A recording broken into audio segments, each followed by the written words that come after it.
অসমবাসীৰ বাবে এটা ভাল খবৰ। জুৰিয়াৰ উডমাৰীৰ মতিউৰ ৰহমানে লাভ কৰিলে ৰবীন্দ্ৰ ঠাকুৰ ৰাষ্ট্ৰীয় বঁটা।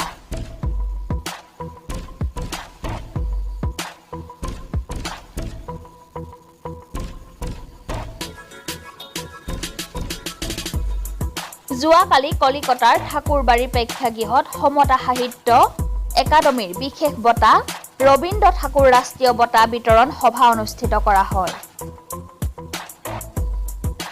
এই অনুষ্ঠানত জুৰিয়াৰ উডমাৰীৰ উদীয়মান কবি মতিউৰ ৰহমানে তেওঁ সপোনৰ সুৰভি কবিতা পুথিৰ বাবে ৰবীন্দ্ৰ ঠাকুৰ ৰাষ্ট্ৰীয় বঁটা লাভ কৰিলে। Amarapatty, Assam.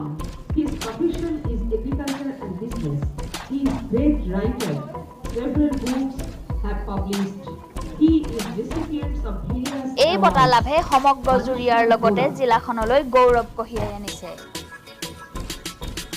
জানিব পৰা মতে মতিউৰ ৰহমান উডমাৰী গাঁৱৰ বাসিন্দা ইয়াকুব আলী আৰু অম্বিয়া খাতুনৰ দ্বিতীয় পুত্ৰ।